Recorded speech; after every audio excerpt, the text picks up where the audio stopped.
Next, we're going to move on to Fedor. So Fedor is with the Danish Natural History Museums. So he is IT support for a lot of collections in Denmark and getting them all in a ton of different types of collections into Specify and answering their questions. And he hasn't gone insane, so it's really impressive. So, Not yet. so I'm going to go ahead. Yeah, I'm getting a colleague soon, hopefully in a few months, so we're double trouble. So yeah, but anyway, let me just get to my presentation. Let me see if I'm choosing the right one here. I think it's this one. I wanted to say a few words on our own challenges here at the museum for a particular kind of collections, which are the amber pieces with fossil inclusions, amongst other things. So I'm going to skim through the following slides because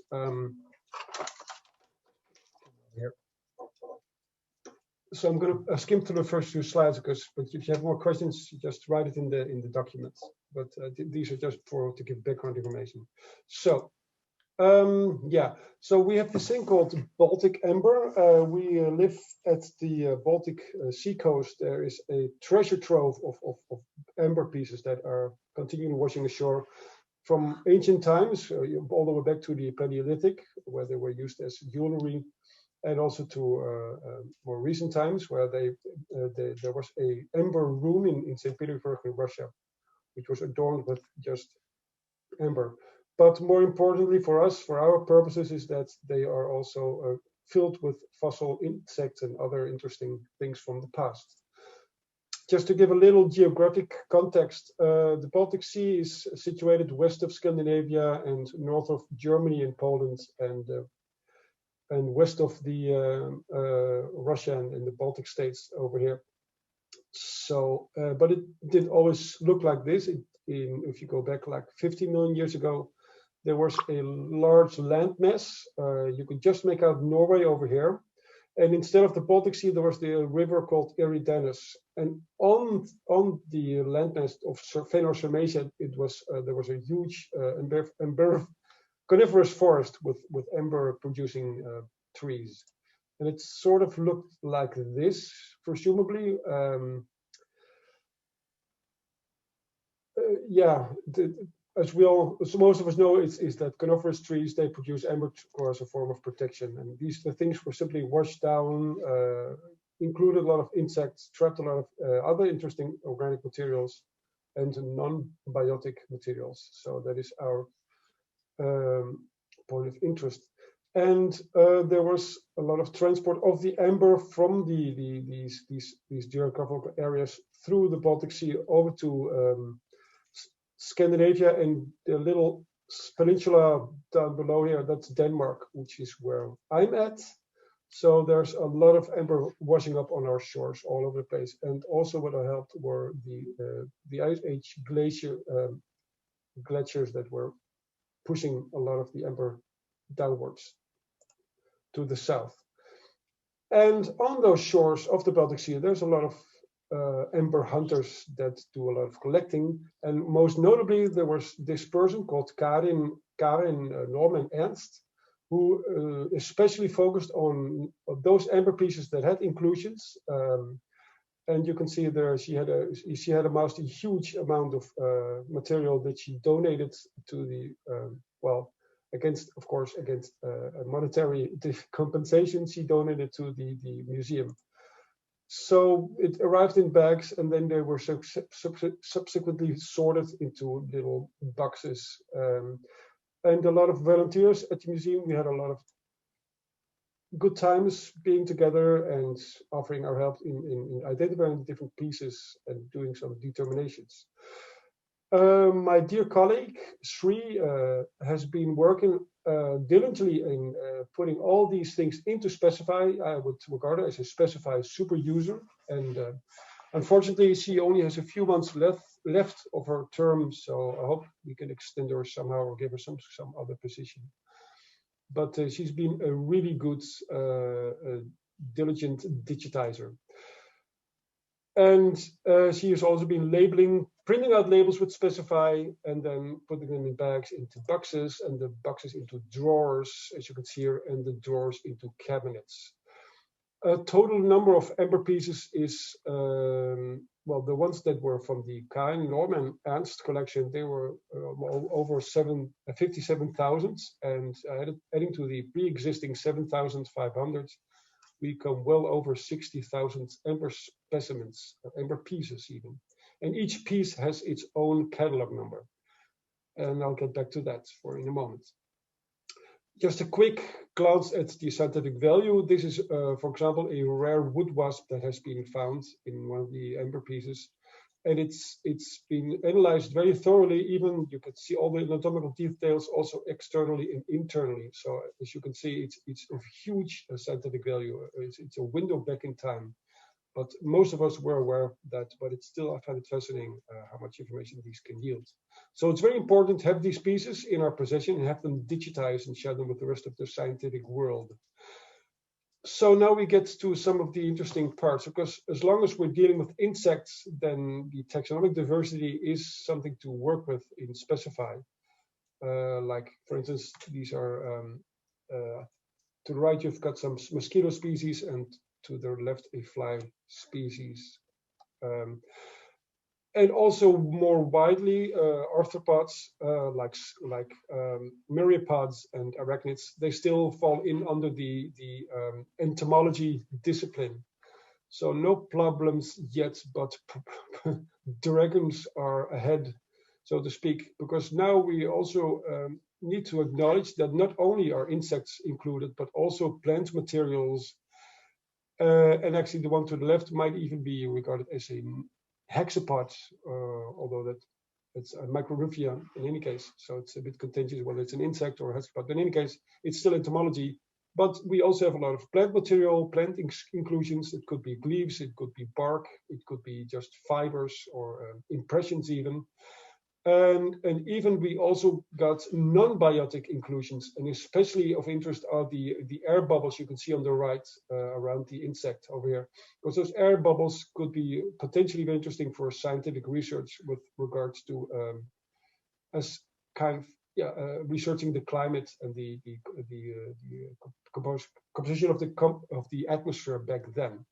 So what to do? Well, another challenge is, of course, one piece of amber can have multiple inclusions of all these different groups in the worst case. So we would have an air bubble, which is non-biotic. You would have an insect, and then two different kinds of arachnids, species of arachnids, and some plant material in one piece. That's not uncommon. So that is a challenge, but that we solved temporarily by just focusing on one main inclusion as to hook the determination on. So we kind of solved it temporarily, but like in that way. But we'll have to revisit it into the future, find a solution on subdividing the amber pieces. Maybe even have separate catalog numbers. I'm not sure yet. Maybe someone out there has a tip for that. Another challenge is maybe worth mentioning is some of the pieces are not polished, or they are not very easily, they're a bit too opaque to make very confident determinations. But the main problem I've been working on was the broad taxonomy, because as I said, well, not only do we have arthropods, either whole or in parts, we have also leftovers from vertebrates, which can be in the form of fur and feathers and skin, parts of the skin, and those, or scales even, and those are of course very interesting to analyze, even though it's not a complete creature, or at least not in our complete organ, at least not in our collections.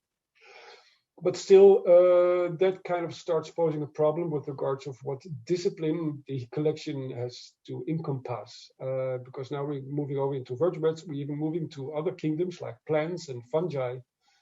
And fungi mostly are found back as spores. And even to make it even worse, we've got the non-biotic inclusions that we also want to register and record, because there are also of scientific significance, and that could be air, it could be debris, coprolites, fibers, or geological materials like pyrite, or even wood dust, which is of course, plant material.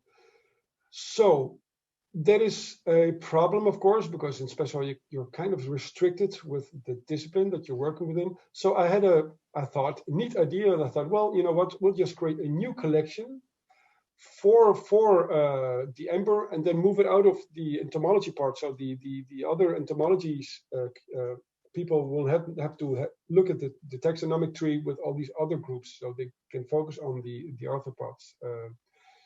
Phyla and not all these other strange groups. So I've been writing extensively back and forth with the very helpful Specify support team. It's over the course of 1 or 2 months we've been writing back and forth. And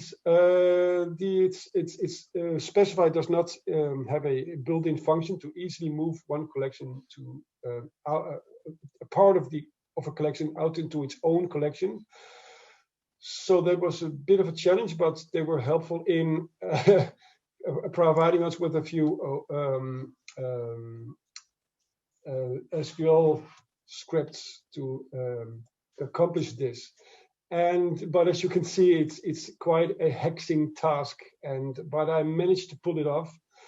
But as you've noticed, at the bottom of this mail text, it gets much worse which is always a alarm signal, because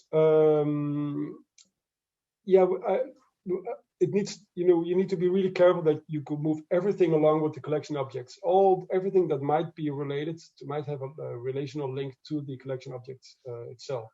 So, and not at the least the preparation types. And I did a successful move. I even cleaned up the taxonomy with the help of the Specify support team, because there was also a legacy where the tree was rooted not in life but in arthropods, and which is kind of a hack job, but it worked.